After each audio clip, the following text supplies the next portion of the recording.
to appreciate and serve mankind. I grew up in Kapchomuso, a small village near Kabarnet town in the Rift Valley province of Kenya. My parents were devout and strict disciplinarians. They were also supportive and generous of spirit. Today, I look back and marvel at the energy of my mother, working on a small farm all day and still managing to gather all 10 of her children and any guests for shared meal and an evening of spiritual instruction and discussion. No one received special treatment in my home. We children were treated equally along with the casual and domestic workers. There was a lesson in my parents' generosity of spirit. We helped my mother care for the sick, for the elderly or the poor, relatives or not. Our neighbors' children found refuge in our home. One picture still remains in my memory, that of our neighbor who always drank, constantly leaving our little kids hungry, with the house sometimes locked through the night. Her children would quietly sneak into our compound, sit at the back veranda of our house, and endure the chilly evening temperatures in the hopes that someone would notice them and come to their aid. Many were the evenings we shared our food with them and offered them a safe place to sleep.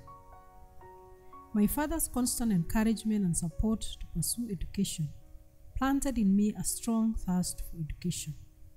I admired his own teaching work and so chose to become a teacher too. My experience as a teacher is the single greatest influence in the way I view life and relate with young people today. Like the teachers I respected, I demand from my students completed and on-time homework.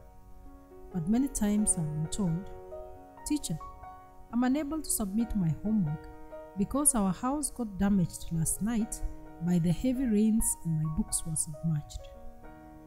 One student, unable to pay the school fees, exclaimed, "Teacher, it takes God's grace for us to even have a meal in our home." These children, in such heart-wrenching situations, come from single-parent homes, living in the slums, or are one of the many who lost their parents through HIV and AIDS. I go out of my way to help in such cases, but in these moments, I also have felt so much pain, knowing that my support may only be minimal and temporary relief to the daily struggles of these young people. But hope always prevails, which is why I have continued to participate in campaigns against HIV and AIDS and in activities that help youth and women realize economic independence in our community, enabling them to achieve a sense of dignity. The concepts of sharing, service to others, and human equality have stayed with me from my childhood. I consider myself fortunate to have married someone who shares a common vision. David and I continue in a small way to support education of children from less privileged backgrounds in our community, especially girls. I hate to see people suffering and truly believe that every human being deserves to have a decent life. I look forward to advancing this vision as a global associate with the Goldin Institute, whose own mission provides the platform for connecting with all members of our community and lifting the voices of those most vulnerable.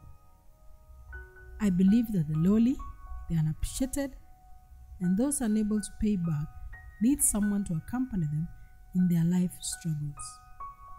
Like my parents, I believe in generosity, service, and our common humanity.